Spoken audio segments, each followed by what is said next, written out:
السلام علیکم کے ایس کے ناولز پر آپ سب کو ویلکم۔ ایک دلکش ناول کے ساتھ حاضر ہیں جس کا نام ہے عشق گزیدہ۔ ناول کے رائٹر ہیں تنزیلہ ریاض احمد۔ چلیں ناول کی جانب بڑھتے ہیں۔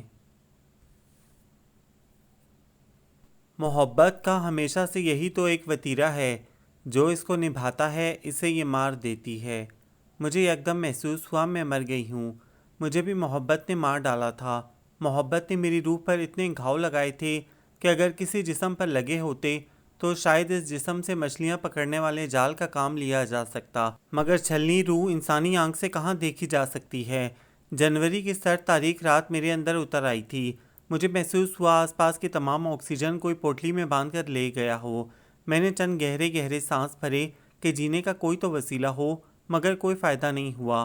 ایک دفعہ وحید نے مجھے کہا تھا کہ محبت عجیب بیماری ہے جس میں روح گل سڑ جاتی ہے مگر جسم زندہ رہتا ہے، کھاتا پیتا سانس لیتا ہے، اور میں نے زور و شور سے نفی میں سر ہلاتے ہوئے اس سے خوب بحث کی تھی۔ مگر آج مارکہ عشق میں اس بری طرح سے ناکام ہو جانے کے بعد مجھے یقین آ گیا تھا کہ وحید نے غلط نہیں کہا تھا۔ پچھلے 2.5 سالوں کے 30 ماہ میرے ارد گرد ناچنے لگے اور ساتھ ہی ساتھ میں نے گالوں پر نمی محسوس کی۔ جانے کون نوحہ خواہ تھا، میں یا محبت؟ بہرحال گال بھیگ رہے تھے مگر دل کی سرزمین بنجر پڑی تھی۔ آنسوؤں کی یہی خامی تو مجھے زہر لگتی تھی، چہرے کو جل تھل کر دیتے تھے اور دل کو سیراب نہیں کر پاتے تھے۔ ان بے قیمت آنسوؤں کی بے بسی محسوس کرتے ہوئے میں نے آنکھوں کو بے دردی سے رگڑ ڈالا اور جلتی آنکھوں کے ساتھ ریسٹ واچ کی طرف دیکھا۔ 8:30 بج رہے تھے۔ گلشن اقبال پارک کا گیٹ بند ہونے میں صرف آدھا گھنٹہ باقی تھا اور یہ آدھا گھنٹہ میں وہیں بیٹھ کر گزارنا چاہتی تھی۔ آخر وہ کیوں نہیں آیا؟ اس نے کہا تھا وہ 7 بجے آ جائے گا، میں نے خود سے کہا، اور ساتھ ہی ساتھ آسمان کی طرف دیکھتے ہوئے دعا کی، پلیز اللہ میاں جی اسے بھیج دیں۔ مجھے نہیں یاد پڑتا کہ حسین احمد سے ملنے کے بعد میں نے کوئی دعا اپنے لیے بھی کی تھی۔ میری ہر دعا اس سے شروع ہو کر اس پر ختم ہو جاتی تھی۔ میں نے ایک دفعہ پھر گھڑی کی طرف دیکھا، 2 مزید منٹ گزر گئے تھے، اب صرف 28 منٹ تھے۔ میرے اندر اس کے نہ آنے کا یقین جنم لینے لگا اور اس کے آنے کی امید حالت نزا میں آخری ہچکیاں لیتی محسوس ہوئی، مگر اس کے باوجود میں اپنی جگہ سے نہیں اٹھی بلکہ سنگی بینچ کی بیک سے کمر ٹکا کر مزید مطمئن ہو کر بیٹھ گئی۔ یہ پارک کا نسبتاً تاریک گوشہ تھا، کوئی بھی لڑکی مجھے یہاں نظر نہیں آئی۔ کچھ منچلے شرارتی لڑکے سیٹیاں بجاتے گزرے تھے مگر اب اس بات کو بھی آدھا گھنٹہ گزر چکا تھا۔ ایک اکیلی لڑکی کے لیے رات کے وقت اس پارک میں بیٹھ کر کسی کا انتظار کرنا کس قدر رسکی تھا، حسین کو اس کا اندازہ نہیں تھا۔ اگر ہوتا تو شاید وہ دیے گئے وقت سے کچھ دیر پہلے ہی آ جاتا۔ اسے تو یہ بھی اندازہ نہیں تھا کہ میں اس سے ملنے کی خاطر اپنے تمام اصولوں سے انحراف کرتے ہوئے یہاں آئی تھی۔ جو ڈریس میں نے پہن رکھا تھا وہ میرا اپنا نہیں تھا بلکہ میں اپنی روم میٹ سے مانگ کر پہن کر آئی تھی۔ جوتے بھی میرے اپنے نہیں تھے۔ یہ مانگنے والا کام مجھے سخت ناپسند تھا مگر حسین کی خاطر میں نے یہ کیا تھا کیونکہ میرا تمام سامان پیک ہو چکا تھا۔ صبح مجھے ہاسٹل چھوڑ دینا تھا اور واک اینڈ کے لیے روانہ ہو جانا تھا۔ دوبارہ لاہور آنا تھا یا نہیں، اس کا دار و مدار حسین پر تھا۔ میں نے وارڈن سے جھوٹ بولا تھا کہ میں اپنی فرینڈ کے ساتھ کمبائن اسٹڈی کے لیے جا رہی ہوں، وگرنہ مجھے کبھی بھی اجازت نہ ملتی۔ جھوٹ بولنا بھی مجھے پسند نہیں تھا مگر حسین کے لیے میں نے یہ بھی کیا تھا۔ اس ایک شخص کی خاطر میں نے اتنا کچھ کیا تھا کہ اگر اللہ کے لیے کرتی تو شاید میرا شمار اولیاء میں ہونے لگتا۔ اس کے لیے میں نے رسوائی مول لی تھی۔ میں نہیں رہی تھی، کوئی اور ہو گئی تھی۔ میں والدین کی ناراضگی کا باعث بن رہی تھی۔ اس کے لیے میں انا کو سب سے نچلی سیڑھی پر رکھ کر محبت کا چوبارہ چڑھ آئی تھی مگر میری یادوں کے گھوڑے ماضی کے نیگلستان میں دوڑنے لگے۔ میرا تعلق واک اینڈ سے تھا اور میں تعلیم کی غرض سے لاہور میں مقیم تھی۔ حسین احمد سے میری پہلی ملاقات پوائنٹ پی یو کی طالب علموں کے لیے مخصوص بس میں ہوئی تھی۔ مجھے برٹش رائٹر کی لکھی فائنانس کی کتاب چاہیے تھی جو ہاسٹل کے نزدیکی شاپنگ سینٹر سے نہیں ملی تھی۔ میں نے سوچا کہ اردو بازار سے لے آؤں۔ 10:30 بجے سر ارشد کی کلاس تھی اور ابھی صرف 9 بجے تھے۔ اگر میں ابھی چلی جاتی تو 10 بجے والی پوائنٹ سے واپس آ سکتی تھی۔ میں نے وحید اور روحینہ سے پوچھا تو انہوں نے انکار کر دیا۔ میں اکیلے جانے کا فیصلہ کر کے ڈپارٹمنٹ سے باہر آ گئی۔ ہمارا ڈپارٹمنٹ 10 نمبر سٹاپ کے نام سے مشہور تھا اور سیاسی جماعت کے بے پناہ تسلط کی وجہ سے کوئی بھی لوکل وین یہاں رکے بغیر آگے نہیں بڑھتی تھی۔ سو مجھے جلد ہی وین مل گئی۔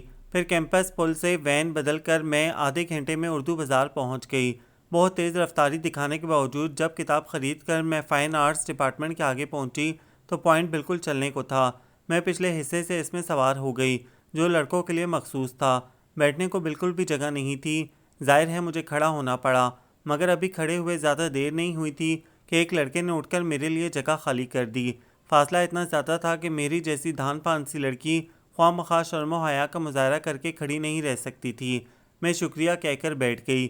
کھڑکی کے بالکل ساتھ ایک اور لڑکا بیٹھا تھا۔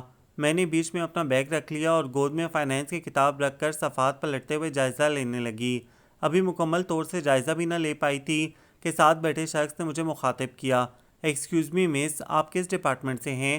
میں نے کتاب پر سے نظریں اٹھا کر اس کی طرف دیکھا، پھر مسکراتے ہوئے اس کے سوال کا جواب دے دیا۔ میں ہاسٹل میں رہنے والی کسی قدر کنزرویٹو لڑکیوں سے ذرا مختلف ہی تھی۔ خواہ مخواہ انا یا شرم و حیا کا مظاہرہ کرنا مجھے اچھا نہیں لگتا تھا۔ اکثر اوقات میں لڑکوں کو خود بھی مخاطب کر لیا کرتی تھی اور مجھے کوئی جھجک بھی محسوس نہیں ہوتی تھی۔ اوکے فائن، میں بھی MBE سے ہوں، وہ مسکراتے ہوئے کہہ رہا تھا۔ مگر میں نے آپ کو کبھی ڈپارٹمنٹ میں نہیں دیکھا۔ میں کچھ حیران تھی۔ میں بہت زیادہ ریگولر نہیں ہوں۔ اس کے جواب نے مجھے مزید حیران کیا، کیونکہ ہمارے یہاں سیمسٹر سسٹم تھا اور اس میں بہت ریگولر ہونا پڑتا ہے۔ اس نے میری حیرانگی کو ختم کرنے کی کوئی کوشش نہیں کی۔ وہ دراصل اس کتاب میں انٹرسٹڈ تھا جو میں ابھی خرید کر لائی تھی۔ اس کے مانگنے پر میں نے وہ کتاب اس کو دے دی۔ میرا خیال تھا کہ اترتے وقت اس سے واپس لے لوں گی۔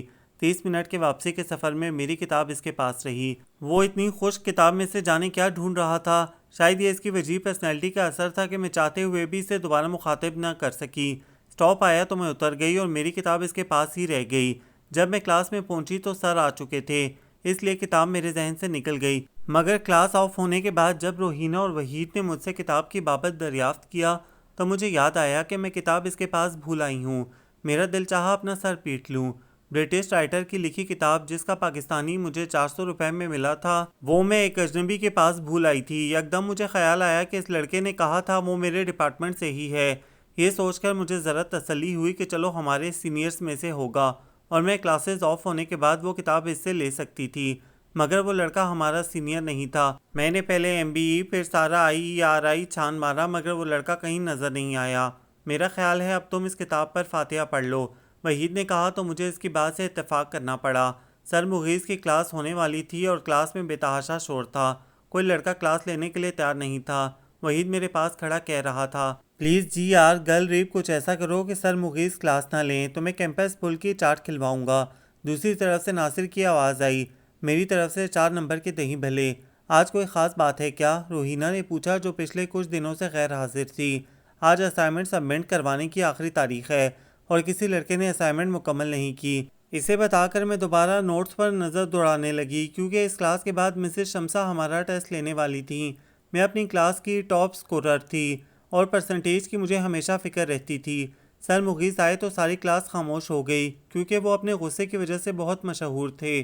انہوں نے 3 نئے لڑکوں کو متعارف کروایا جو ہمارے سینئرز کے بھی سینئرز تھے اور 2 سیمسٹرز ڈراپ کر دینے کی وجہ سے ہمارے ساتھ کلاسز لینا چاہ رہے تھے۔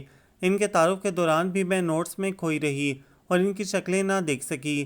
پھر سر نے لیکچر شروع کیا۔ اسائنمنٹ مکمل نہ کرنے والے لوگوں کو ڈانٹ کا سامنا کرنا پڑا اور مکمل کرنے والوں کو شاباشی ملی۔ لیکچر کے بعد فیضان جو ہمارا کلاس ریپ تھا میرے پاس آ کر کہنے لگا کہ ہمیں ان 3 لڑکوں کو باضابطہ طور پر ویلکم کہنا چاہیے، اس لیے تم لیکٹرن پر آ جاؤ۔ دوسری مرتبہ میں نے حسین احمد کو اپنے کلاس روم میں پچھلی رو میں بیٹھے دیکھا جبکہ وہ اپنے ساتھ بیٹھے لڑکے کے ساتھ گفتگو میں مصروف تھا۔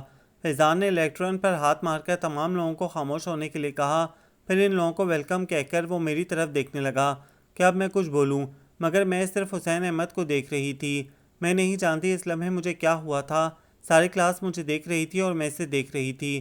فیضان کھانسا، روحینہ چیخی، وحید نے سیٹی بجائی مگر میں شاید اپنے حواسوں میں نہیں تھی۔ میں ایک ٹیک اسے دیکھ رہی تھی۔ میری اس حرکت کو دیکھتے ہوئے روحینہ اپنی جگہ سے اٹھی، پھر میرا ہاتھ پکڑ کر مجھے باہر لے گئی۔ مجھے نہیں معلوم فیضان نے کلاس کو کیا کہا، وحید نے کس طرح میرے بہاف پر صفائی پیش کی۔ باہر آ کر روحینہ مجھے ڈانٹ رہی تھی۔ جب حسین باہر آیا اور میری کتاب واپس کی، روحینہ کو میری غائب دماغی کی واحد وجہ وہ کتاب ہی لگی۔ وہ اپنا نام وغیرہ بتا رہا تھا۔ مجھے پہلی دفعہ اس کا نام تب ہی پتہ لگا تھا۔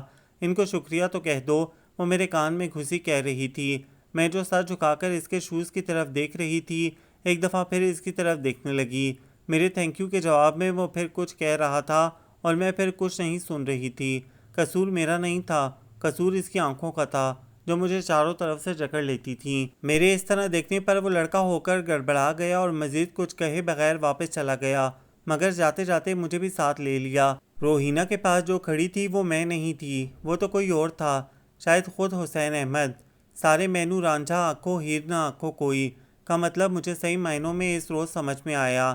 دادی کہا کرتی تھیں مرد کی آنکھ میں براہ راست نہیں دیکھنا چاہیے، یہ گناہ بالعزت ہے۔ اس رات حسین احمد کے بارے میں سوچتے ہوئے میں اسی گناہ بالعزت کا ارتکاب کرتی رہی۔ اس کی آنکھیں میری آنکھوں کے آگے سے ہٹتی ہی نہ تھیں۔ بستر پر کروٹیں بدلتے ہوئے میں نے بارہا خود سے پوچھا کیا یہ محبت ہے؟ اور ہر مرتبہ اس سوال کے جواب میں میرے اندر خاموشیاں اتر آئیں۔ خاموشی کا مطلب نیم رضامندی ہوتا ہے۔ میں نے نہیں کہا، لوگ کہتے ہیں۔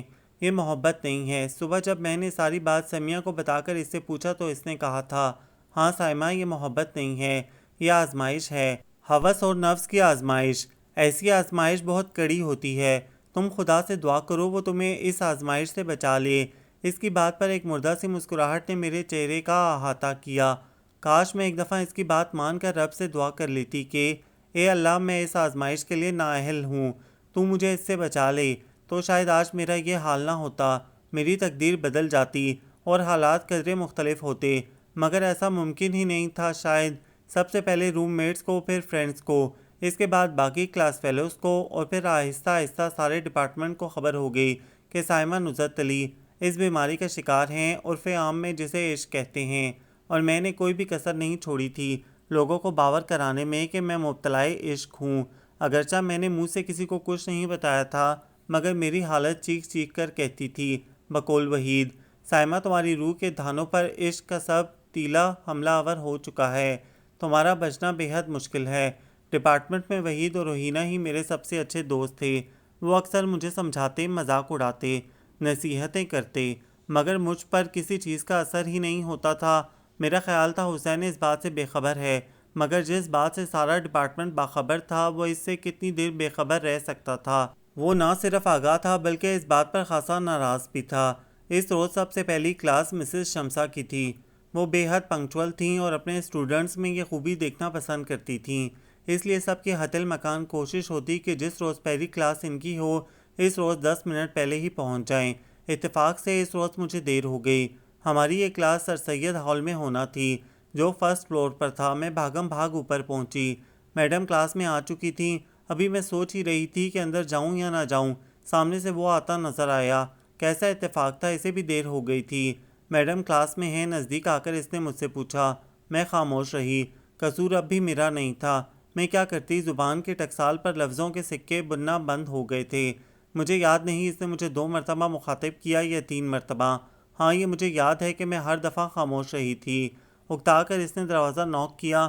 مسز شمسا کلاس میں آتے وقت دروازہ بند کر دیا کرتی تھیں اور اس دروازے کو کھلوانا مشکل کام ہوا کرتا تھا۔ اس کے طنزیہ اور غسیلے سوالات کا سامنا کرنا ہر ایک کے بس کی بات نہیں تھی۔ میں حسین کو سمجھانا چاہتی تھی کہ وہ آج کلاس لینے کا خیال دل سے نکال دے، مگر آواز بے بس پرندے کی طرح سیاہت کی قید میں محسوس ہو رہی تھی۔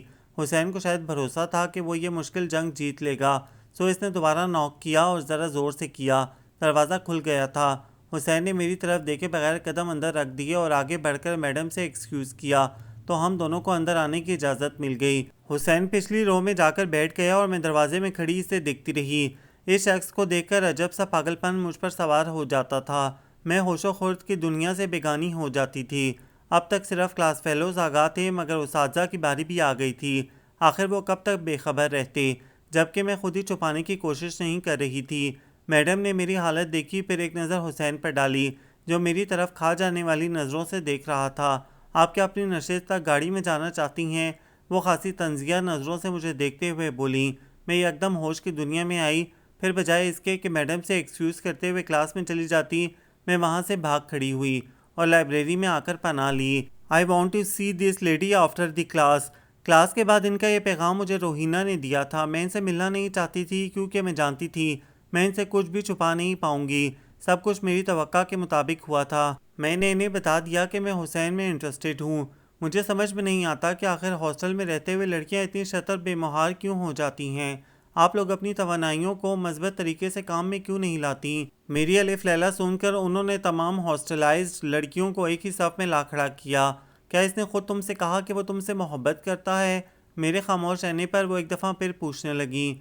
میں اب بھی خاموش رہی تو وہ قدرے غصے سے بولی، تم نے اس سے کہا کہ تم اس سے محبت کرتی ہو؟ ظاہر ہے میرا جواب نفی میں ہونا تھا، اور نفی میں جواب دینے سے بہتر ہے انسان خاموش رہے۔ سائمہ، تمہارا اکیڈمک ریکارڈ خاصا بہتر ہے، مجھے اسٹڈیز کے سلسلے میں کبھی تم سے کوئی شکایت نہیں رہی، لیکن انہوں نے لمحہ بھر کو توقف کیا۔ کیا تم یہ چاہتی ہو کہ میں حسین احمد کو تمہارے سامنے بلا کر بات کروں؟ ان کے الفاظ سرد تھے مگر لہجے میں جو حدت تھی اس نے میرے ارد گرد پھیلی منجمد خاموشی کو پگھلا کر رکھ دیا۔ نو نو میم، پلیز ایسا مت کیجیے گا، میں نے کیا کر کہا۔ وہ ذرا کی ذرا پسیجی مگر ایکس رے مشین جیسی آنکھیں اب بھی مجھ پر مرتکز تھیں۔ پھر میں انہیں بتانے لگی کہ ہمارا لو افیئر باقی لو افیئر سے مختلف تھا۔ میں نے اے سے لے کر زیڈ تک ساری بات بتا دی، جسے سن کر انہوں نے بہت شفقت کے ساتھ ون سائیڈڈ لو کے نقصانات پر لمبا چوڑا لیکچر دیا۔ ظاہر ہے وہ پہلی خاتون نہیں تھی جنہوں نے مجھ سے ایسی باتیں کی۔ میرے تمام فرینڈز مجھے اس قسم کے لیکچرز دیتے ہی رہتے تھے، میں نے کوئی کوشش نہیں کی، خود بخود ہی ان کا تمام لیکچر بخارات میں ڈھل کر ہوا میں تحلیل ہو گیا۔ تمہیں میڈم شمسا کو یہ سب نہیں بتانا چاہیے تھا۔ اگلے دن روحینہ کو پتہ چلا تو وہ کہنے لگی، میں کیا کرتی روحی، انہوں نے خود ہی اگلوا لیا سب، میں خود بھی شرمندہ تھی۔ جانتی ہو اب کیا ہوگا؟ وہ مجھے مزید ہلانے کے موڈ میں تھی۔ کچھ نہیں ہوگا روحی، وہ بہت اچھی ٹیچر ہیں، اس بات کو کبھی بھی لیک آؤٹ نہیں کریں گی۔ اس سے زیادہ میں نے خود کو تسلی دی، لیک آؤٹ نہیں کریں گی لیکن ساری کلاس کے سامنے تمہیں پوائنٹ آؤٹ کر کے کہا کریں گی کہ لڑکیوں کو محبت کے معاملات میں محتاط رہنا چاہیے، اور یہ کہ ڈگنیٹی از پرائز لیس وغیرہ وغیرہ۔ اور پھر اگر وائس چانسلر تک بات پہنچ گئی تو خواہ مخواہ پیشی بھگتنی پڑے گی۔ روحینہ کی عادت تھی چھوٹی چھوٹی باتوں کو بڑا کر دینے والی، اسے چوبرجی کے برج بھی مینار پاکستان جتنے بڑے لگا کرتے تھے۔ پلیز روحی اب تم اسے ڈراؤ مت، وحید نے اسے کہا، پھر میرا ہاتھ اپنے ہاتھ میں لے کر بولا، گڑیا اگر تم کہو تو میں حسین سے بات کروں، وہ میرا سب سے اچھا دوست، جب میرا زیادہ احساس کرتا تو یوں ہی بات کیا کرتا تھا، تم اس سے کہو گے کیا؟ روحینہ نے سوال کیا۔ کچھ بھی کہہ دوں گا مگر کم از کم سیمی کو تو اس آر یا پار کی کیفیت سے نجات ملے۔ نہیں وحید پلیز تم اس سے کچھ مت کہنا، مجھے ڈر لگتا ہے وہ ناراض ہو جائے گا۔ میں نے کہا تو وہ اور بھی تپ گیا۔ میں تمہیں سمجھ نہیں پایا گڑیا، ایک طرف تم اس سے محبت کرتی ہو، اس کو دیکھ کر ٹن ہو جاتی ہو، اور دوسری طرف اس سے خوفزدہ رہتی ہو، بات تک نہیں کرنا چاہتی۔ میں بھی سمجھ نہیں پائی وحید، بولو میں کیا کروں؟ میں رونے لگی۔ وحید نے مجھے چپ نہیں کروایا تھا، وہ خاموشی سے میرے پاس سے اٹھ کر چلا گیا تھا۔ یہ حسین کا فون نمبر اور یہ ای میل ایڈریس ہے، تم جب چاہو اس سے رابطہ کر سکتی ہو، بہتر یہ ہے کہ تم اس سے آج ہی بات کرو، یہ جاننے کی کوشش کرو وہ کیا چاہتا ہے، اگر اس کی بھی یہی مرضی ہے جو تمہاری ہے تو بات کو صحیح طریقے سے آگے بڑھاؤ، اور اگر وہ ایسا نہیں چاہتا تو پلیز احمقوں کی جنت سے باہر آ جاؤ، ایک سے ایک اچھا لڑکا مل سکتا ہے تمہیں۔ 2 روز بعد وحید نے اس کا کانٹیکٹ نمبر مجھے دیتے ہوئے بہت پیار سے نصیحت کی۔ میں عجب ششوپنج کی کیفیت میں تھی، دل کہہ رہا تھا فوراً اس کے ہاتھ سے وہ چٹ پکڑ لوں جس پر حسین کا نمبر لکھا تھا، اور دماغ شرم کرو کی تلقین کر رہا تھا۔ وحید ایک بات پوچھوں؟ میں نے آنکھیں زمین کی طرف جھکائے ہوئے پوچھا۔ میں حسین نہیں ہوں گڑیا، مجھ سے بات کرتے ہوئے کبھی جھجکا مت کرو۔ اپنائیت اس کے لہجے سے ٹپک رہی تھی۔ وحید اگر میری جگہ روشین ہوتی تو کیا تم اس کو بھی ایسے ہی یہ لا دیتے؟ میں نے فون نمبر والی چٹ کی طرف اشارہ کرتے ہوئے اس کی بہن کا نام لیا۔ اپنائیت جو اس کے لہجے سے ٹپک رہی تھی یکا یک ٹپکنا بند ہو گئی۔ وہ ٹھنڈے لہجے میں اس نے کہنا شروع کیا، تم نے کبھی غور سے حسین کو دیکھا ہے؟ اس کی ڈریسنگ پہ کبھی غور کیا ہے؟ اس کی لینڈ کروزر پہ نظر کی ہے کبھی؟ وہ کوئی عام بندہ نہیں ہے، اور وہ اپنے آپ کو عام بندہ سمجھتا بھی نہیں ہے، وہ آسمانوں پہ رہتا ہے۔ اس کے خاندان کا اونچا نام، اس کا M.A باب، اس کی یہ بڑی سی گاڑی، اس کی شاندار سی پرسنالٹی، سب چیزیں مل جل کر اسے زمین کی طرف دیکھنے بھی نہیں دیتی۔ گرمیاں اس نے کبھی پاکستان میں نہیں گزاری، ہمیشہ کسی یورپ کے ملک میں گزارتا ہے۔ اس کے کپڑے پیرس سے ڈیزائن ہو کر آتے ہیں۔ ابھی حال ہی میں اس نے ملک کے مشہور ڈریس ڈیزائنر کا کمرشل ایڈ کیا تو اسے کھدر کے 6 سوٹ ملے، اور ان 6 سوٹوں میں سے اس نے ایک بھی اپنے پاس نہیں رکھا بلکہ اپنے دوستوں کو گفٹ کر دیے۔ فیضان اور عمر کے جن شلوار سوٹ کی پرسوں تم تعریف کر رہی تھی وہ انہیں حسین نے ہی گفٹ کیے ہیں۔ بلوچستان کے قحط زدگان کے لیے جو چند دن پہلے فنڈ ریزنگ ہوئی ہے، اس میں سب سے زیادہ فنڈ اسی نے دیا۔ وہ چپ ہو گیا تھا، میں سمجھی اس کی بات ختم ہو گئی ہے۔ مگر آگے جو اس نے کہا وہ اور بھی انسلٹنگ تھا۔ میری بہن بیوقوف نہیں ہے گڑیا، لیکن اس کے باوجود اگر وہ ایسی حرکت کرتی تو میں اس کی ٹانگیں توڑ دیتا۔ اتنا کہہ کر وہ رکا نہیں تھا بلکہ چلا گیا تھا اور جاتے جاتے فون نمبر والی چٹ زمین پر پھینک گیا تھا، جو میں نے چپ چاپ اٹھا کر بیگ میں رکھ لی، یہ سوچتے ہوئے کہ محبت کے یہاں انا جیسی اولاد نرینہ پیدا ہونے سے بہتر ہے محبت بے اولاد رہے۔ میں نے ہاسٹل پہنچتے ہی اس کے گھر فون کیا، کیونکہ اس روز وہ غیر حاضر تھا اور میں اس کی غیر حاضری کو اس کے یہاں کال کرنے کی وجہ بنانا چاہتی تھی۔ مجھے وحید کی باتوں پر اتنا یقین نہیں آیا تھا، بھلا اگر حسین اتنا ہی امیر تھا تو پوائنٹ سے کیوں آتا جاتا تھا؟ اس کے کپڑے بھی پیرس کے ڈیزائنر کے ڈیزائن کیے ہوئے تو نہیں لگتے تھے۔ ہاں، موبائل اس کے پاس ہوتا تھا، گاڑی بھی لینڈ کروزر ہی تھی۔ میں بھول گئی تھی کہ جنریٹری کے شوق ایسے ہی ہوتے ہیں، دل چاہا تو آسمان پہ اڑ لیا، دل چاہا تو زمین پہ آلتی پالتی مار کر بیٹھ گئے۔ حسین بھائی گھر پر نہیں ہیں، وہ سوئمنگ کے لیے گئے ہیں، آپ 5 بجے کال کیجیے گا، میرے استفسار پر اس کے چھوٹے بھائی نے کہا، اور جب میں نے 5 بجے کال کی وہ تب بھی گھر میں موجود نہیں تھا۔ 5 بجے ہاسٹل کا گیٹ بند ہو جاتا تھا۔ میں نے سمیہ سے کالنگ کارڈ لے کر 6:30 بجے فون کیا تو وہ شاور لے رہا تھا۔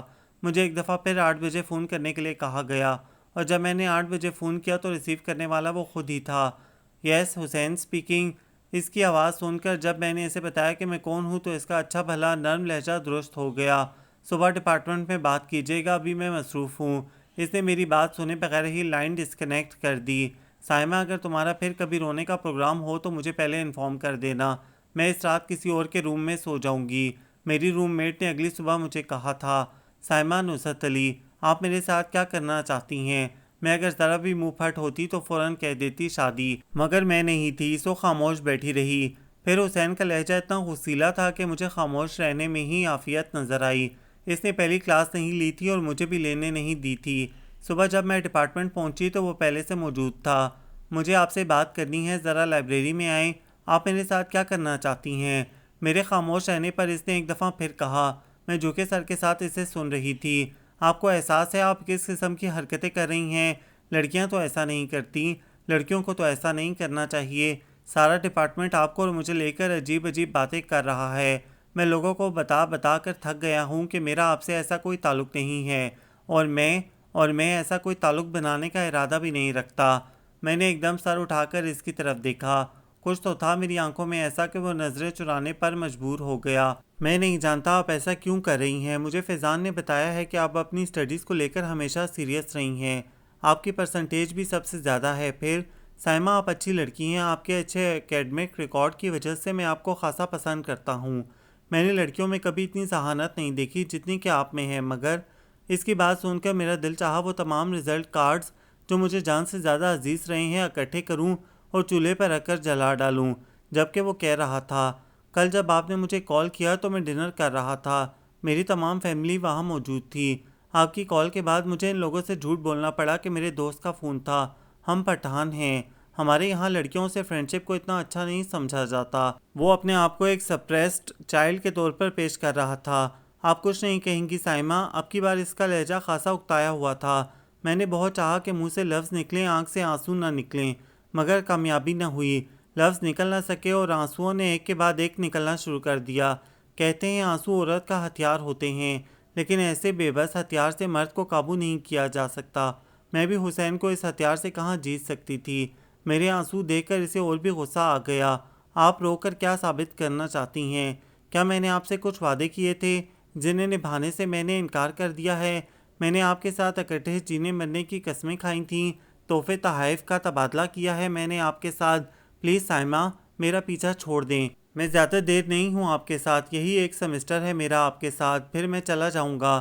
جتنا عرصہ میں یہاں ہوں مجھے عزت سے گزار لینے دیں، لوگوں کی جلتی نگاہوں کا سامنا میں نہیں کر سکتا، آپ کر سکتی ہوں گی، پلیز میری جان بخش دیں۔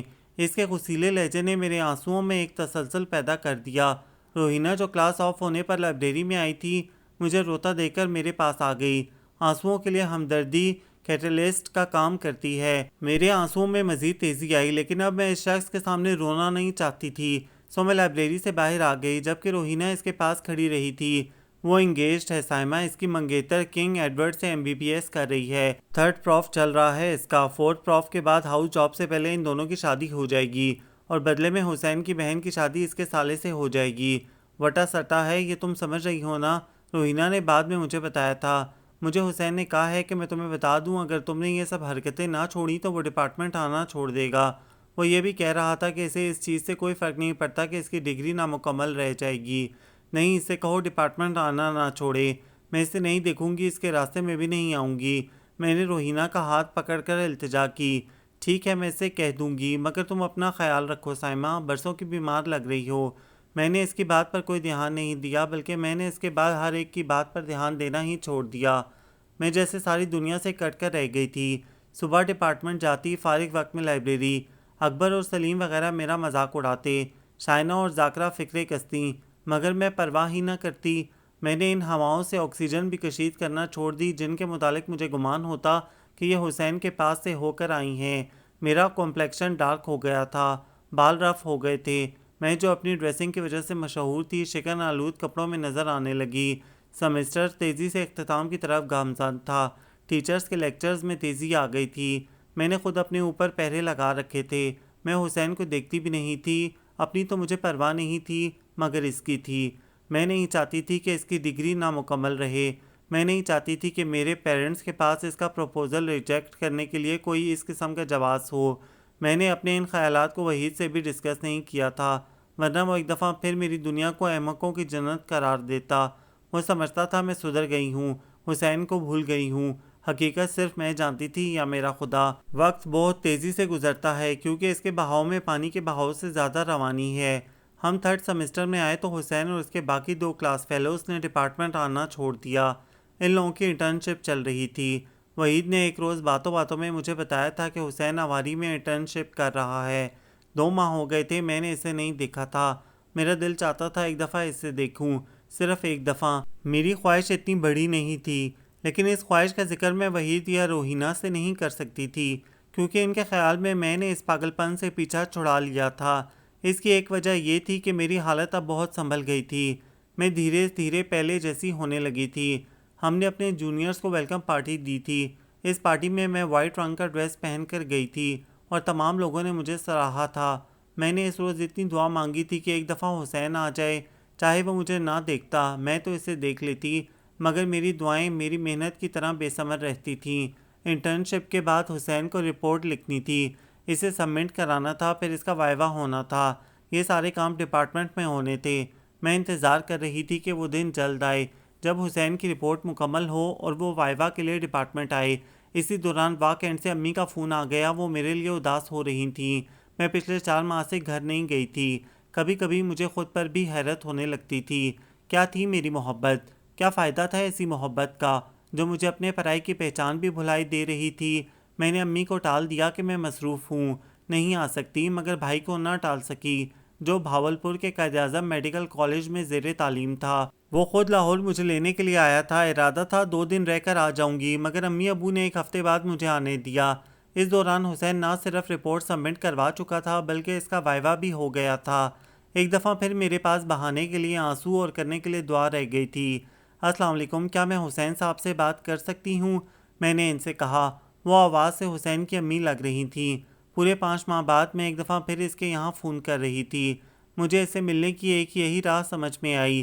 اس کی امی نے بہت شفقت سے بات کی اور مجھے بتایا کہ حسین گھر پر نہیں ہے، کنگ ایڈورڈ میں کوئی میوزیکل کنسرٹ ہو رہا تھا، وہاں گیا ہوا تھا۔ میں نے جب ان سے پوچھا کہ وہ اکیلا گیا ہے یا اس کے منگیتر بھی ساتھ ہے تو وہ بہت ہنسی اور کہنے لگیں، کون سی منگیتر بیٹا، ہم نے ابھی حسین کی کہیں منگنی نہیں کی، اس نے آپ سے مذاق کیا ہوگا۔ آنٹی آپ اس کا موبائل نمبر دے سکتی ہیں مجھے؟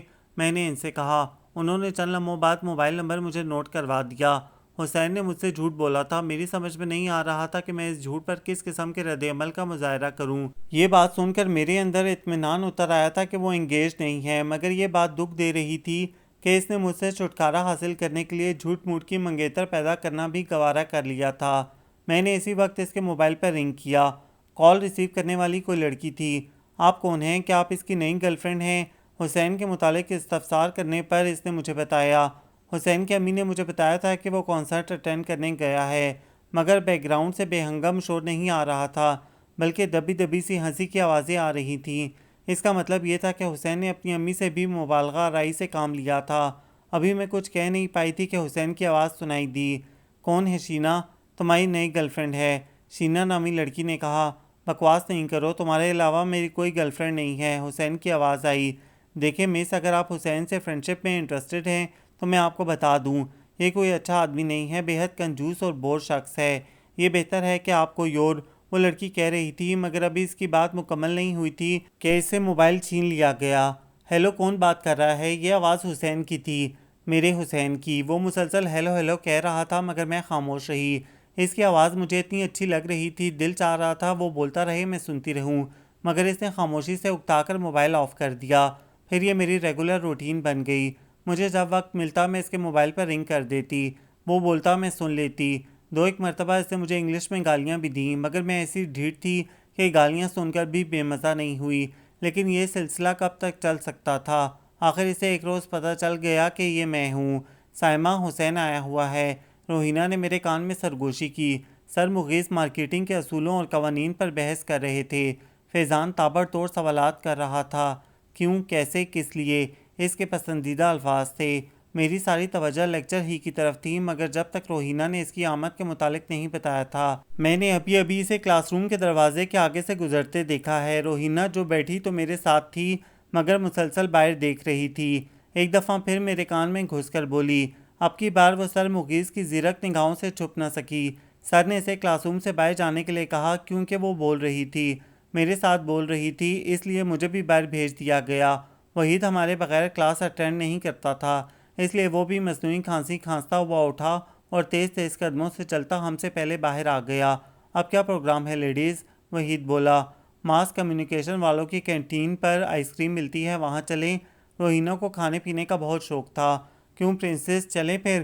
وحید نے میری طرف دیکھا۔ ہاں چلتے ہیں، مگر تھوڑی دیر بعد۔ میں جانا نہیں چاہتی تھی، اگر حسین سچ موچ ڈپارٹمنٹ آیا ہوا تھا تو میرا اسے ملنا زیادہ ضروری تھا، لیکن میں یہ نہیں جانتی تھی کہ وہ آیا ہی خاص طور پر مجھ سے ملنے ہے۔ میں اور روحینہ گراؤنڈ میں بیٹھ گئے، جبکہ وحید 10 منٹ بعد ملنے کا کہہ کر باہر چلا گیا۔ میں جانتی تھی وہ سگریٹ پینے باہر گیا ہے۔ ابھی 2 منٹ ہی گزرے ہوں گے کہ حسین غصے سے لال پیلا ہوتا ہوا میرے سامنے آ کھڑا ہوا۔ تم نے میرے گھر فون کیا تھا؟ آتے ہی جو پہلا جملہ اس نے کہا وہ یہ تھا۔ میں جھوٹ بول دینا چاہتی تھی، مگر میرے منہ سے سچ نکل گیا، جسے سن کر اس کے غصے میں مزید اضافہ ہو گیا۔ تمہیں شرم نہیں آتی؟ ہو کیا چیز تم؟ عورت ذات کے نام پر دھبا کیسی تربیت کی ہے تمہارے والدین نے؟ تمہیں ذرا احساس نہیں کیا کرتی پھر رہی ہو تم؟ کیسی آگ دہک رہی ہے تمہارے اندر جو تمہیں سکون نہیں لینے دے رہی؟ وہ خاموش نہیں ہوا تھا، مسلسل بول رہا تھا۔ ارد گرد سے لوگ اکٹھے ہونے لگے تھے۔ دور سے وحید بھاگتا ہوا نظر آیا۔ میرے قریب آ کر اس نے صورتحال کو سمجھنے میں لمحہ لگایا تھا۔ تم نے میری زندگی کو عذاب بنا دیا ہے، میرا دل چاہتا ہے کہ میں تمہیں شوٹ کر دوں۔ میں سائمہ، تم گھر جاؤ، وحید نے مجھ سے کہا، جبکہ میں خاموش کھڑی حسین کی طرف دیکھ رہی تھی۔ سائمہ، تم نے سنا نہیں؟ میں کہہ رہا ہوں جاؤ یہاں سے، وہ چلایا۔ میں ابھی بھی ساکت کھڑی تھی۔ روحینہ نے میرا ہاتھ پکڑا اور مجھے وہاں سے کھینچ کر باہر لے آئی۔ وہ کہہ رہا تھا، تم اس کو پچھلے 15 دن سے مسلسل فون کر رہی ہو؟ وحید بولا۔ وہ خاصے غصے میں تھا۔ ہم ایس ٹی سی کی سیڑھیوں پر بیٹھے تھے، وہ ہاسٹل میں مجھ سے ملنے آیا تھا، لیکن چونکہ وزٹنگ ڈے نہیں تھا اس لیے ہم ہاسٹل میں نہیں بیٹھ سکتے تھے۔ کیا تم سچ مچ اس کو پچھلے 15 دن سے فون کر رہی ہو؟ اس نے میری آنکھوں میں جھانکا۔ تم کو ایسا نہیں کرنا چاہیے تھا سائمہ۔ میرے چہرے سے اس نے اندازہ لگا لیا تھا کہ حسین نے غلط نہیں کہا۔ وہ اتنے غصے میں تھا کہ اگر ڈپارٹمنٹ میں لوگ جمع نہ ہوتے تو شاید ایک آدھ ہاتھ تو وہ جڑ ہی دیتا تمہیں۔ میں نے اتنی مشکل سے اس کے غصے کو ٹھنڈا کیا۔ جوس پیو گے وحید؟ میں نے اس کی توجہ ہٹانی چاہی۔ سائمہ، یار اس کا فائدہ ہے کچھ؟ تم اس بندے کو حاصل کر ہی نہیں سکتی۔ تم نے جان بوجھ کر اپنی اہمیت کم کر لی۔ مرد کو وہ عورت کبھی بھی اچھی نہیں لگتی جو بار بار اس کی راہ میں آ کر اسے خود اس کی اہمیت کا احساس دلائے۔ تم نے اس کو انسان رہنے ہی نہیں دیا، اس کی پرستش کر کر کے اسے رب بنا دیا ہے۔ وہ کبھی تمہیں اپنے برابر نہیں سمجھے گا، کبھی بھی نہیں۔ وہ بولتے بولتے یکدم خاموش ہوا، پھر بولا، وہ تمہیں بہت اچھا لگتا ہے۔ وہ میرا دوست نہیں تھا، میری سہیلی تھا۔ میں اس سے چاہتے ہوئے بھی کچھ چھپا نہیں پاتی تھی۔ ہاں وحید، وہ مجھے بہت اچھا لگتا ہے، دنیا کے سارے مردوں سے زیادہ اچھا، اپنے ابو سے، اپنے اکلوتے بھائی سے، تم سے بھی زیادہ اچھا۔ میں کیا کروں؟ میں جان بوجھ کر ایسا نہیں کرتی، خود بخود ایسا ہو جاتا ہے۔ میں رات کو عہد کر کے سوتی ہوں کہ اس کے متعلق نہیں سوچوں گی، مگر جب صبح اٹھتی ہوں تو آنکھ کھلنے کے ساتھ پہلا خیال جس شخص کا آتا ہے وہ حسین احمد ہے۔ لوگ صبح اٹھ کر نماز پڑھتے ہیں، کلمے اور درود کی تسبیح کرتے ہیں، اور میں حسین احمد کا ورد کرتی ہوں۔ تمہارا کیا خیال ہے؟ مجھے یہ سب اچھا لگتا ہے؟ بار بار اس سے بےزتی کروانا، کلاس کے سامنے ذلیل و رسوا ہونا، سب کے سامنے اس کے لیے رونا۔ نہیں وحید، مجھے بھی بہت برا لگتا ہے، بہت برا لگتا ہے، مگر میں رونے لگی تھی۔ میں نہیں جانتی میرے ساتھ ایسا کیوں ہو رہا ہے۔ میں کبھی اپنے آپ کو اکیلا محسوس نہیں کرتی، ہمہ وقت وہ میرے ساتھ ہوتا ہے، اٹھتے بیٹھتے، کھاتے پیتے، سوتے ہوئے میں اس کی موجودگی کو محسوس کرتی ہوں۔ میرے خوابوں میں وہ میرے ساتھ ہوتا ہے، ہنستا مسکراتا ہوا، مگر جب حقیقت میں سامنے آتا ہے تو اس کی آنکھوں میں میرے لیے موجود نفرت مجھے اندر تک جھلسا دیتی ہے، اور یہ جھلساہٹ اس محبت کو اور بڑھا دیتی ہے جو میرے دل میں اس کے لیے موجود ہے۔ تم بتاؤ وحید، اس میں میرا کیا قصور ہے؟ آنسوؤں نے پھر ایک دفعہ بے وفائی کی اور اپنا مسکن چھوڑ کر ہوا کے ساتھ ملنے لگے۔ جو کرتا ہے اللہ کرتا ہے، اور اللہ ہمیشہ بہتر کرتا ہے، یہ بات تم نے بتائی تھی نا مجھے ایک کتاب سے پڑھ کر۔ میں نے بھیگی آنکھوں کے ساتھ وحید کی طرف دیکھا جو میرا ہاتھ اپنے ہاتھ میں لے کر سہلا رہا تھا۔ اللہ کا قصور ہے سب، اس نے میرے دل میں لگن پیدا کی ہے اس کے لیے، خود سے کچھ بھی نہیں ہوا، اللہ نے کیا ہے۔ اللہ ہمیشہ میرے ساتھ برا کرتا ہے، میں ہمیشہ سے بد نصیب رہی ہوں، ہمیشہ سے۔ وہ چاہتا تو میرے دل میں اپنے لیے محبت پیدا کر دیتا، مگر اس نے ایسا نہیں کیا۔ جب ہم اللہ سے محبت کرتے ہیں تو ہمیں دکھ نہیں ہوتا، کیونکہ ہمیں احساس ہوتا ہے کہ ہم اس ذات سے محبت کر رہے ہیں جو ہم سے برتر ہے، اعلیٰ ہے۔ لیکن جب ہم اپنے جیسے انسانوں سے محبت کرتے ہیں، اور وہ بھی یک طرفہ محبت، تو یہ ہمیں اندر سے ختم کر دیتی ہے۔ اس سے زیادہ ذلت اور کوئی نہیں۔ انسان دنیا میں سب سے زیادہ کس چیز سے ڈرتا ہے؟ ذلت سے، اور میرے مقدر میں ذلت لکھ دی گئی ہے، مگر یہ میں نے نہیں کیا، اللہ نے کیا ہے۔ اللہ ایسے لوگوں کو دنیا میں پیدا کیوں کرتا ہے جن سے اسے نفرت ہوتی ہے؟ میں اب خاموش تھی، آنسو بول رہے تھے۔ سائمہ گڑیا، ایسا مت سوچو، اللہ کسی سے نفرت نہیں کرتا، وہ کسی کے مقدر میں ذلت نہیں لکھتا، ایسے مت کہو گڑیا۔ میں نے وحید کے گالوں پر کسی چیز کو پھسلتے دیکھا، روتی آنکھوں اور گم ہوتے حواسوں کے باوجود میں دیکھ سکتی تھی وہ بھی رو رہا تھا۔ حسین مجھ سے نفرت کیوں کرتا ہے؟ اسے میں اتنی بری کیوں لگتی ہوں؟ میں ایک دفعہ پھر کرلائی۔ تم یہاں سے اٹھو، میرے ساتھ آؤ، میں جانتا ہوں تمہارا علاج کس کے پاس ہے۔ اس نے میرا ہاتھ پکڑ کر مجھے کھڑا کیا، پھر ہم ایس ٹی سی سے باہر آ گئے جہاں وحید کی بائک کھڑی تھی۔ خدا جانے وہ کن کن راستوں سے گزرا اور کتنی دیر میں گزرا۔ جب وہ رکا تو میں نے دیکھا کہ ہم جس جگہ رکے وہاں بے پناہ رش تھا، لاتعداد لوگ امیر غریب کی تشخیص کے بغیر ادھر ادھر گھوم رہے تھے۔ میں اس جگہ کبھی نہیں آئی تھی، مگر میں نے اس جگہ کو کئی مرتبہ ٹی وی پر دیکھا تھا۔ ہم داتا دربار کے باہر کھڑے تھے۔ کیا چاہتی ہو بی بی؟ محبت چاہیے یا عزت؟ زمین پر رینگنا چاہتی ہو یا آسمان پر اڑنے کی خواہش ہے؟ آدم مانگتی ہو یا اللہ؟ میں اور وحید اس شخص کے سامنے بیٹھے تھے۔ عجب خوابناک سا ماحول تھا۔ وہ سیاہ ملگجے کرتے میں ملبوس شخص اپنے پرنور چہرے کے ساتھ بغیر پلکے جھپکے میری آنکھوں میں دیکھ رہا تھا۔ بولو بی بی، آدم مانگتی ہو یا اللہ؟ اس نے ایک دفعہ پھر پوچھا، ایسے جیسے جو مانگوں گی مجھے مٹھی میں پکڑ کر دے دے گا۔ بولتی کیوں نہیں ہو، آدم یا اللہ؟ ایک مرتبہ پھر پوچھا گیا۔ حسین احمد، مجھے جو چاہیے تھا میں نے کہہ دیا۔ میری خواہش موسموں کا ایسا وسط نہیں رکھتی تھی کہ دو دو مہینے بعد بدل جاتی۔ اللہ نہیں چاہیے تمہیں؟ وہ بولا۔ اللہ چاہنے سے ملتا ہے؟ اب کی بار میں نے سوال کیا۔ شاید یہ ماحول کا اثر تھا، میری گفتگو میں روانی آ گئی تھی۔ پھر کیسے ملتا ہے؟ اپنی مرضی سے، وہ جسے چاہتا ہے اسے ملتا ہے۔ ہماری تمہاری مرضی تو نہیں چلتی اس پر، وہ چاہے گا تو یہاں قیام کرے گا۔ میں نے اپنے دل کی طرف اشارہ کیا، پھر اس کے دل کی طرف اشارہ کر کے بولی، چاہے گا تو یہاں۔ میری بات پر وہ جھوم کر بولا، واہ کیا سچی بات کی ہے۔ اس کے بعد اس نے منہ ہی منہ میں آنکھیں بند کر کے کچھ پڑھنا شروع کیا۔ چند لمحے پڑھتا رہا، پھر آنکھیں کھول کر میرے منہ پر پھونک مار کر بولا، تمہاری پرواز نیچی ہے مگر۔ ایک لمحے کو توقف کیا گیا، بہت اونچی ہو جاؤ گی تم۔ راہ ہدایت تمہیں خود بخود اپنی طرف کھینچ لے گی، جیسے میں راہ ہدایت سے بھٹکی ہوئی کوئی گمراہ لڑکی تھی۔ وہ کہہ رہا تھا، جب اللہ کسی کے دل میں قیام کرنا چاہتا ہے تو پہلے وہاں کسی اور کو ٹھہرا کر دیکھتا ہے کہ وہ زمینی اس کی محبت کی فصل کے لیے کس قدر زرخیز ہے، پھر وہ وہاں خود قیام کرتا ہے۔ میں نے بہت سے لوگوں کو دیکھا ہے جو اپنے جیسے انسانوں کی محبت میں پاگل ہو کر اللہ کو پا لیتے ہیں۔ عشق حقیقی کی چھت پر چڑھنے کے لیے عشق مجازی کی سیڑھی استعمال ہوا ہی کرتی ہے۔ مجھے اس شخص کی باتوں میں کوئی دلچسپی محسوس نہیں ہو رہی تھی۔ میں جانتی تھی میرے عشق کا معاملہ وہ ہے ہی نہیں، یہ عشق حقیقی یا عشق حقیقی کی طرف کا راستہ تھا ہی نہیں، یہ میرا اور اللہ کا نہیں بلکہ میرا اور حسین احمد کا معاملہ تھا۔ میں بہت اچھی مسلمان نہیں تھی، مگر میں جانتی تھی کہ جہاں اللہ ہوتا ہے وہاں سکون ہوتا ہے، جہاں اللہ نہیں ہوتا وہاں بے سکونی ہوتی ہے، اور میرے پاس بے سکونی ہوتی ہے، اور مجھے اس کی پہلی بات سے بھی اتفاق نہیں تھا۔ بھلا اللہ ایسا کیوں کرے گا کہ کسی شخص کو کسی کے دل میں مقیم کر کے اس دل کی مہمان نوازی کو جانچے؟ اللہ کو تھرو پراپر چینل کام کرنا اچھا لگتا ہے، اسے سہارے اچھے نہیں لگتے، کیونکہ وہ خود سہارا ہے۔ یہ پانی ہے، میں نے اس میں تعویذ کھولا ہے، تم اس کو ہر روز صبح اٹھ کر پیا کرنا، خدا تمہارے دل کو سکون دے گا۔ وہ ایک بوتل میری طرف بڑھا کر بولا۔ میں نے بوتل نہیں پکڑی مگر وحید نے پکڑ لی۔ میری اس حرکت پر وہ جزبز نہیں ہوا تھا، بلکہ مسکرا کر بولا، نمازیں پڑھتی ہو؟ نہیں، میں نے سچ بولا۔ اگر میں تمہیں کہوں کہ نمازیں پڑھا کرو تو کیا تم میری بات مان لو گی؟ وہ پھر پوچھ رہا تھا۔ نہیں، میں نے اب بھی سچ بولا۔ وہ شخص اب کھل کے مسکرایا اور کہنے لگا، آج نماز عشاء ادا کرنا، یہ سوچ کر کے اس نماز کو پڑھنے سے تمہیں حسین احمد ملے گا، بولو پڑھو گی نا؟ ہاں، میں نے اٹھتے ہوئے کہا۔ پھر سچ مچ اس روز میں نے نماز عشاء ادا کی اور دعا کرتے ہوئے گڑ گڑا کر رب سے صرف حسین احمد کو مانگا تھا۔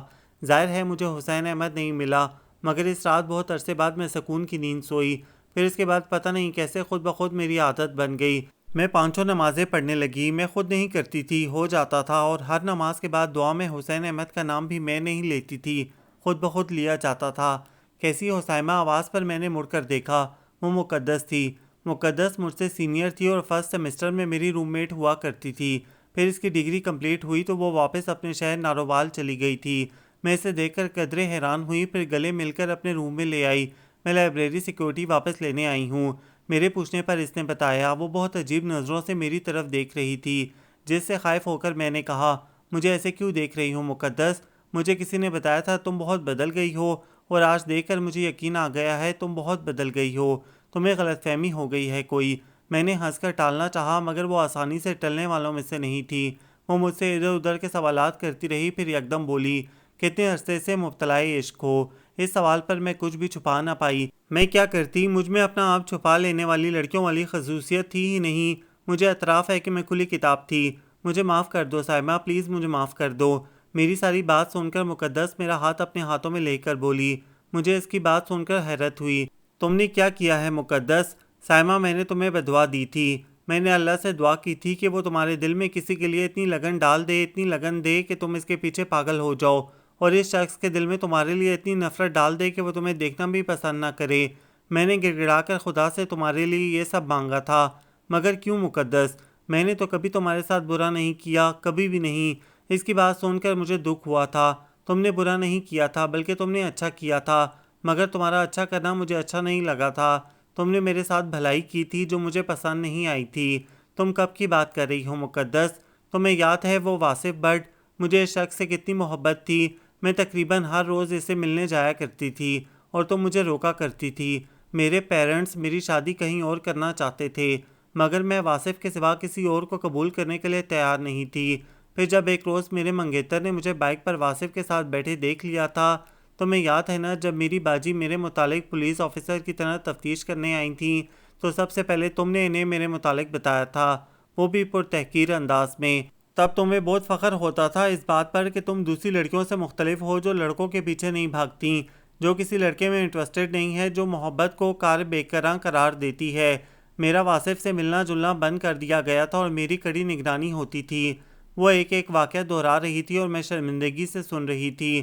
تب ایک روز جب میں نے بآواز بلند روتے ہوئے اس کمرے میں خدا سے واصف کو مانگا تھا تو یاد ہے تم نے کیا کہا تھا؟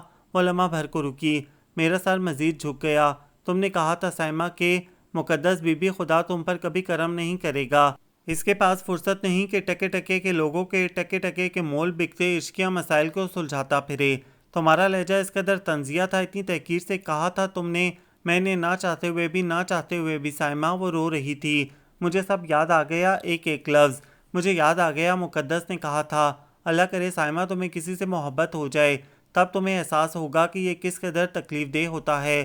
اللہ کرے کبھی تم کو بھی رب سے کسی انسان کو کرلا کرلا کر مانگنا پڑے اور رب تمہیں ساری دنیا دیتا ہو مگر وہ شخص نہ دیتا ہو۔ تب سائمہ، تب تمہارا دل اس کیفیت کو محسوس کرے گا جو میرے دل کی ہے۔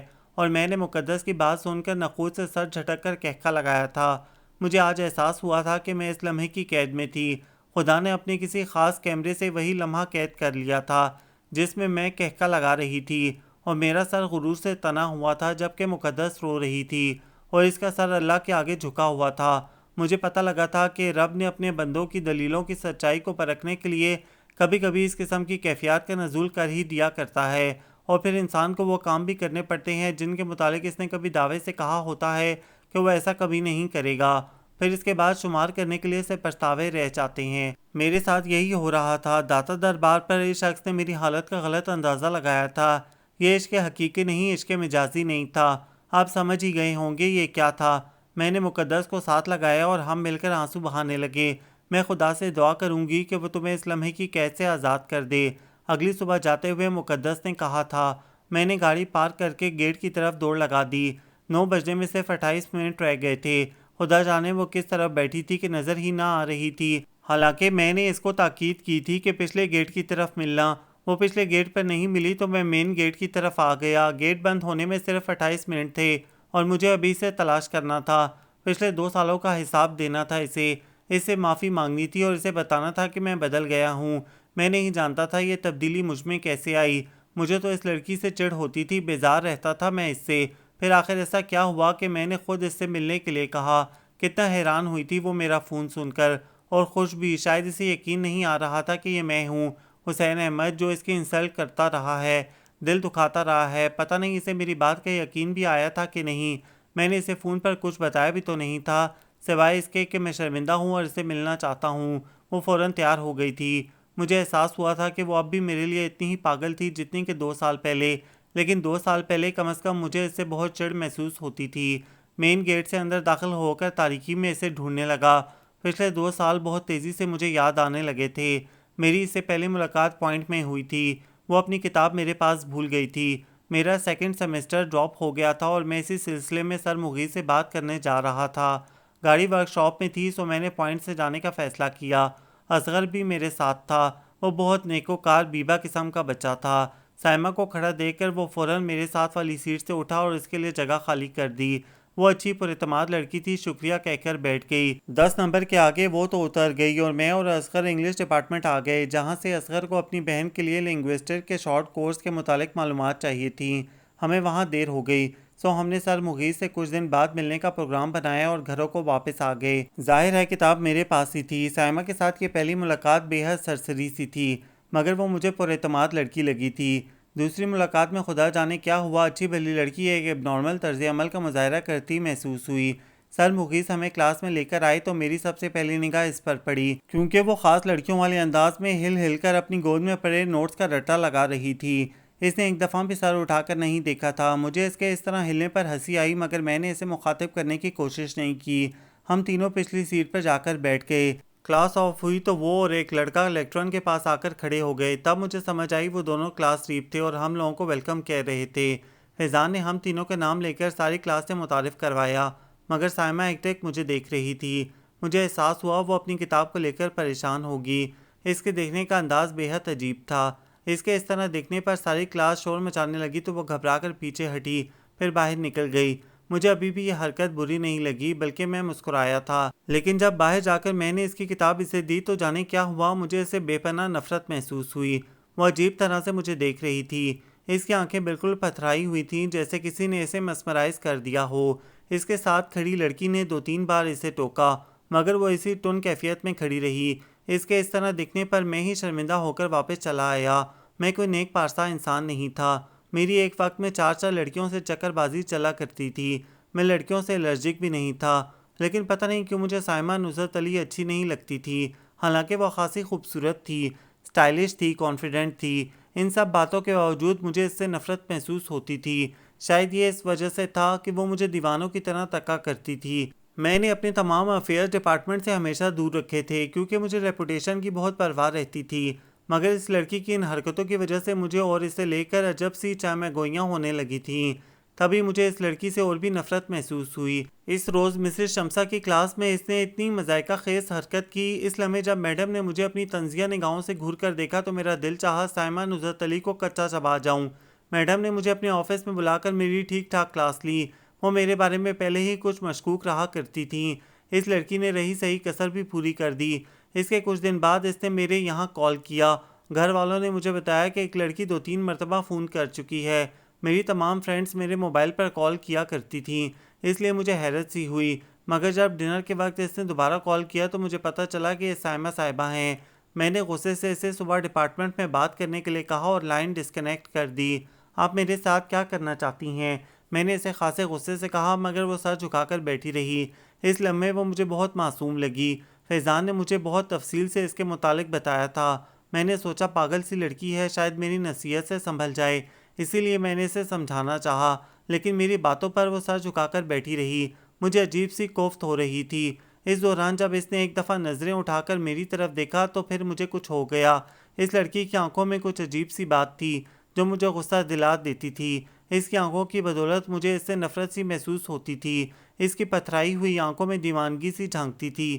جب وہ مجھے دیکھتی تھی تو مجھے لگتا تھا میں کوئی مٹھائی کی ڈلی ہوں جسے وہ ندیدوں کی طرح دیکھ رہی ہے۔ بس یہی چیز مجھے مزید طاقت دلا دیتی۔ اب بھی ایسا ہی ہوا تھا۔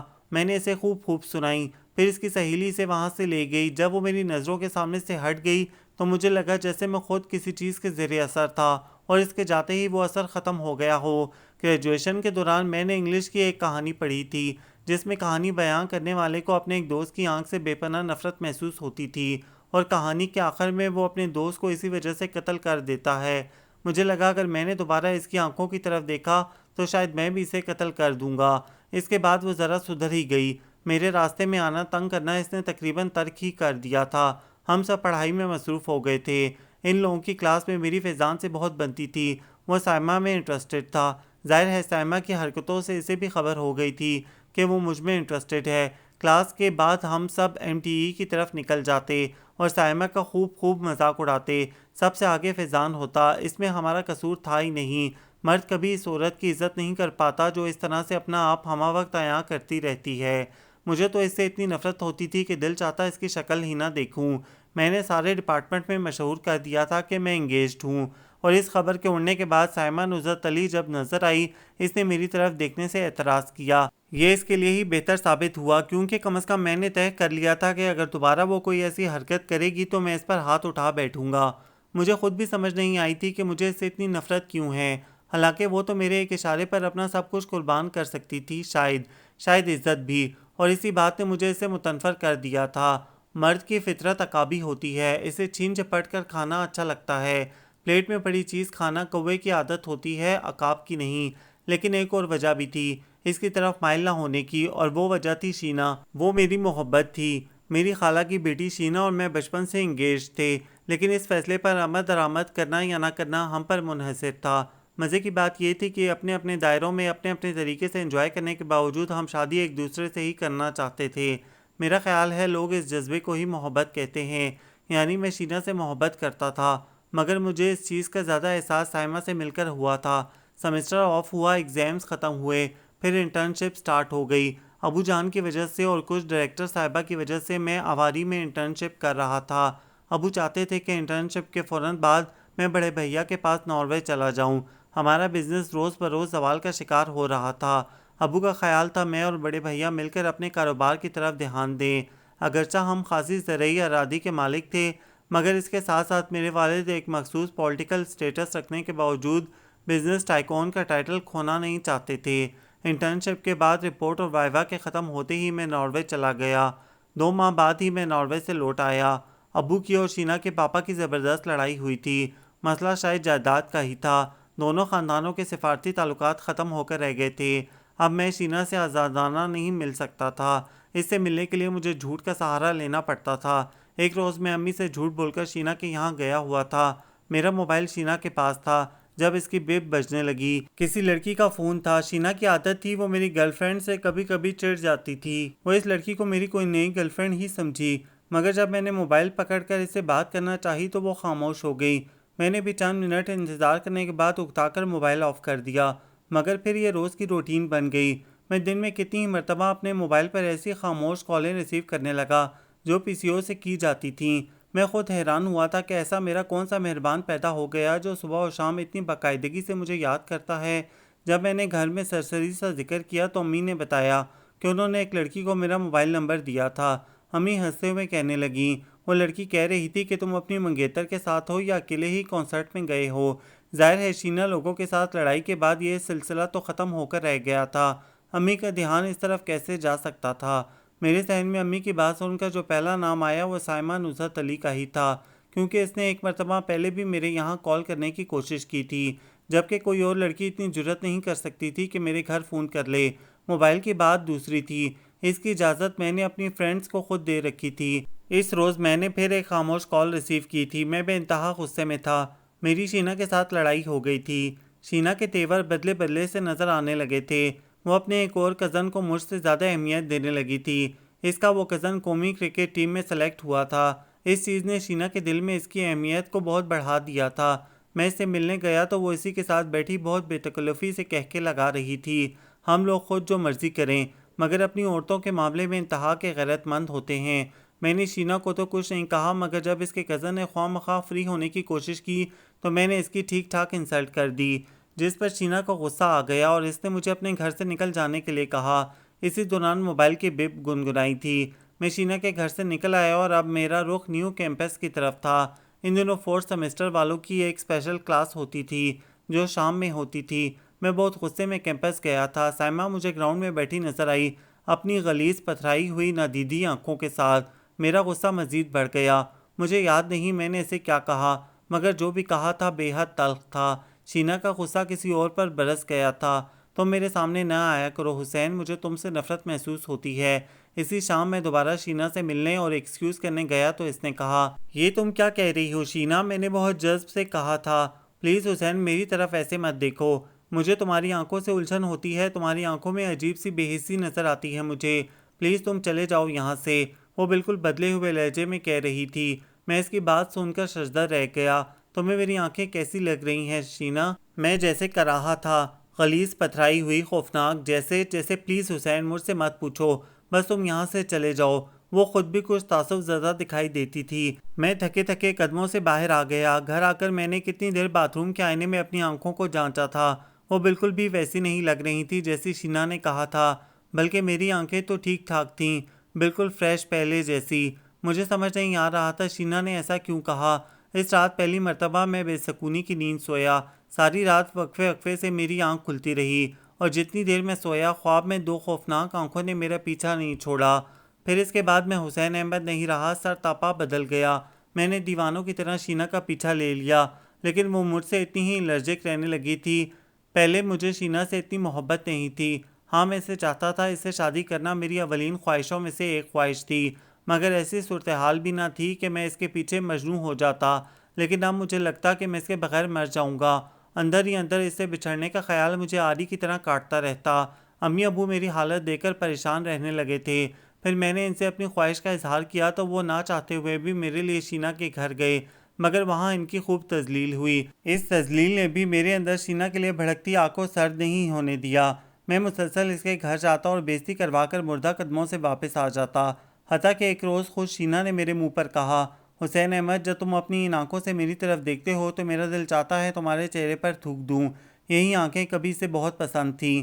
مجھے یقین نہیں آتا تھا وہ اتنی کیسے بدل گئی ہے، مگر یہ سچ تھا، وہ بدل گئی تھی۔ اس کی بات سن کر یکدم مجھے یاد آیا کہ یہ بات میں نے بھی ایک دفعہ کسی کو کہی تھی۔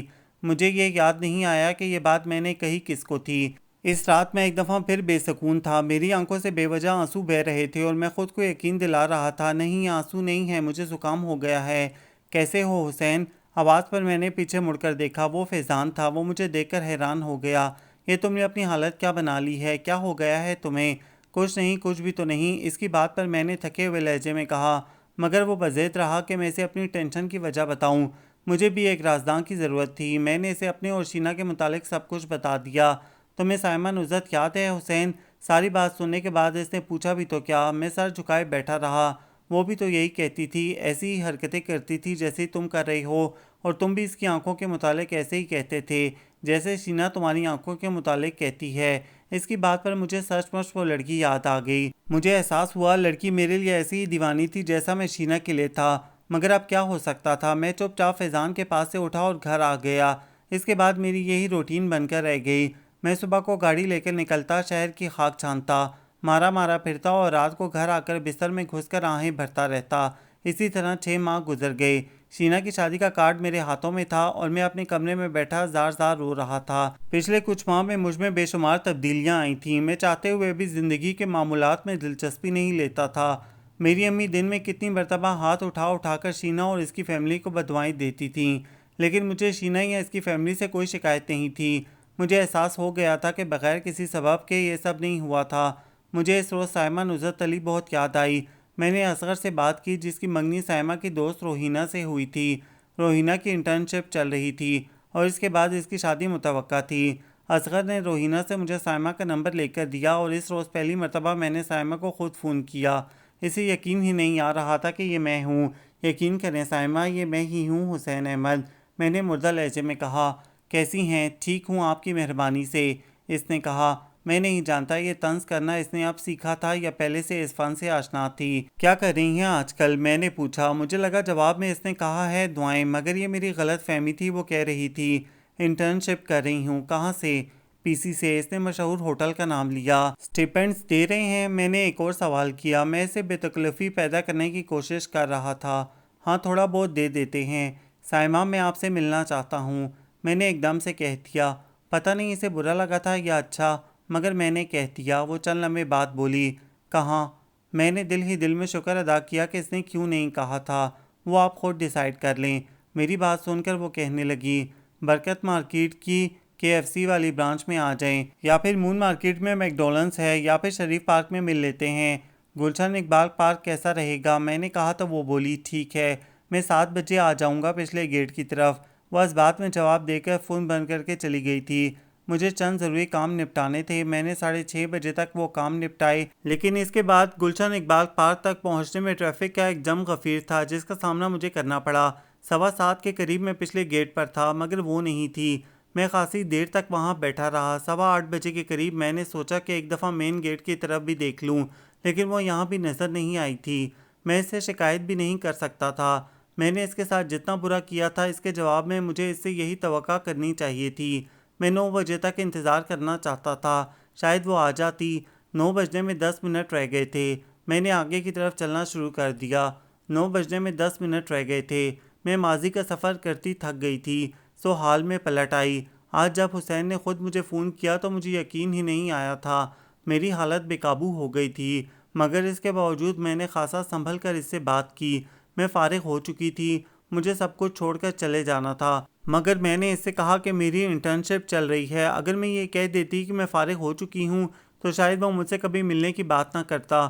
مقدس سے ملنے کے بعد مجھے بھی اپنی حالت کی بنیادی وجہ وہی سمجھ میں آئی تھی جو مقدس نے بیان کی تھی۔ اس نے مجھ سے جدا ہوتے وقت کہا تھا کہ سائمہ میں دعا کروں گی کہ خدا تمہیں اس لمحے کی قید سے آزاد کر دے، مگر شاید اس کی دعا قبول ہی نہیں ہوئی تھی، کیونکہ میں ابھی تک اسی لمحے کی قید میں تھی۔ آزادی میرے مقدر میں لکھی ہی نہیں گئی تھی۔ شاید حسین احمد پہ مجھے کبھی غصہ نہیں آتا تھا، آج بھی نہیں آ رہا تھا، حالانکہ میرا دل کہہ رہا تھا اس نے مجھ سے جھوٹ بولا تھا، وہ مجھ سے ملنا چاہتا ہی نہیں تھا۔ وہ ایک دفعہ پھر مجھے روتا دیکھنا چاہتا تھا، حالانکہ میں نے پچھلے 6 ماہ سے اسے کبھی فون کال تک نہیں کی تھی۔ دن رات اس سے ملنے کی دعا کی تھی، مگر ایک دفعہ بھی اس کے راستے میں نہیں آئی تھی۔ میں اپنی جگہ سے اٹھ کھڑی ہوئی اور گیٹ کی طرف چلنا شروع کر دیا۔ میں مایوس ہو گئی تھی۔ جب میں چلتے ہوئے گیٹ کی طرف آئی تو وہاں مجھے ایک ہیولا نظر آیا۔ لمحہ لگا تھا پہچاننے میں، وہ حسین تھا۔ میں نے اسے آواز دی، وہ ایک دم مڑا اور تاریکی اور زیادہ فاصلے کے باوجود میں نے اس کی آنکھوں میں بجلیاں کونتے دیکھیں۔ ان بجلیوں نے مجھے اپنے حصار میں لیا تھا اور ایک دم وہ ہوا جس کی دعا میں نے کی تھی، جس کی دعا مقدس نے کی تھی، جس کی دعا میرے ہر خیرخواہ نے کی تھی۔ مجھے اپنا آپ بے حد ہلکا لگا۔ میں آزاد ہو گئی تھی۔ وہ میرے پاس آ گیا، اس کے قدموں میں لرزش اور چال میں شکستگی تھی۔ وہ میرے پاس آ کر کہنے لگا، میں سمجھا تھا آپ نہیں آئیں، میں بھی یہی سمجھی تھی۔ میں نے مسکراتے ہوئے کہا اور میری مسکراہٹ نے اسے حیران کیا۔ میں آپ کو کچھ بتانا چاہتا ہوں۔ وہ زمین پر بیٹھ گیا، میں بھی اس کے قریب ہی بیٹھ گئی۔ گیٹ بند ہونے میں صرف 9 منٹ تھے۔ اس نے کہنا شروع کیا، وہ مجھ سے نفرت کرتا تھا، اسے کسی اور سے محبت تھی، کسی اور کو اس سے نفرت ہو گئی اور اب وہ مجھ سے محبت کرتا تھا۔ اسے میری آنکھوں سے نفرت تھی، کسی اور کو اس کی آنکھوں سے نفرت ہو گئی اور اب اسے میری آنکھیں اچھی لگ رہی تھیں۔ اس نے رونا شروع کر دیا۔ مرد روتے ہوئے کتنا گندا لگتا ہے، میں نے سوچا۔ اس کے آنسوؤں نے مجھے سکون بھی دیا تھا۔ مجھے اس کے آنسوؤں میں اور اپنے اب تک کے بہائے گئے آنسوؤں میں بے حد مماثلت محسوس ہوئی۔ میں اس کے لیے روئی تھی، وہ کسی اور کے لیے رو رہا تھا۔ میرے قدموں میں اس کی وجہ سے لرزش تھی اور اس کے قدموں میں کسی اور کی وجہ سے۔ وہ کہتے کہتے روتے روتے خاموش ہو گیا۔ اس کے محبت کا کچکول خالی تھا اور میرے پاس دینے کے لیے ہمدردی کا ایک سکہ بھی نہیں تھا۔ سائمہ مجھ سے شادی کریں گی؟ میں اپنے ناروا سلوک کا ازالہ کرنا چاہتا ہوں۔ مجھے اس سوال کی ہمیشہ سے آرزو رہی تھی، لیکن آج جب اس نے یہ سوال کیا تو مجھے خود بھی پتہ نہیں لگا اور میں نے انکار کر دیا۔ میں نے کبھی آپ سے شادی نہیں کرنا چاہی حسین۔ آج بھی میں آپ سے اس لیے ملنے آئی ہوں کہ آپ کی کچھ چیزیں مجھے واپس کرنی ہیں۔ میں نے بہت اطمینان سے کہا، پھر اس کی ایک فوٹوگراف جو میں نے بہت مشکل سے حاصل کی تھی اور وہ تمام کارڈز جو میں نے مختلف ایونٹس پر اس کے لیے خریدے تھے اس کے آگے رکھ دیے۔ وہ حیران میری طرف دیکھ رہا تھا۔ آپ نمازیں پڑھتے ہیں؟ میں نے پوچھا تو اس نے نفی میں جواب دیا۔ آج گھر جا کر نماز عشاء ادا کیجیے گا اور اپنے لیے سکون کی دعا مانگیے گا۔ آپ ایسا کریں گے نا؟ میں نے پوچھا تو اس نے اس بات میں گردن ہلائی۔ پھر میں وہاں ایک لمحہ بھی نہیں رکی۔ گیٹ بند ہونے میں صرف چند سیکنڈ رہ گئے تھے۔ میں تیزی سے گیٹ سے باہر آ گئی جبکہ وہ وہیں بیٹھا تھا، تھکا ہوا، شکست خوردہ۔ میں جانتی تھی وہ جلد سنبھل جائے گا کیونکہ اس کے چاہنے والے مجھ سے زیادہ تھے، اور پھر وہ کسی بددعا کے زیر اثر تو نہیں تھا۔ چلتے چلتے ایک شخص میرے پاس سے گزرا۔ آپ کی آنکھیں بہت خوبصورت ہیں۔ اس کی بات پر میں کھلکھلائی تھی اور میں نے آگے بڑھتے ہوئے دل میں طے کیا تھا کہ اب میں کسی کا مذاق نہیں اڑاؤں گی، اور خاص طور پر محبت کرنے والوں کا مذاق تو کبھی نہیں اڑاؤں گی، کیونکہ ایسے لوگوں کے دل میں سچ مچ خدا رہتا ہے۔ یہ لوگ بہت خالص ہوتے ہیں، ان کا مذاق کبھی نہیں اڑانا چاہیے۔ آپ بھی کبھی ایسا مت کیجیے گا۔ یہ ناول آپ سب کو کیسا لگا؟ کمنٹس میں اپنی رائے ضرور دیں، ہمیں انتظار رہے گا۔ ہمارے چینل کو لائک کریں، شیئر کریں، سبسکرائب کریں۔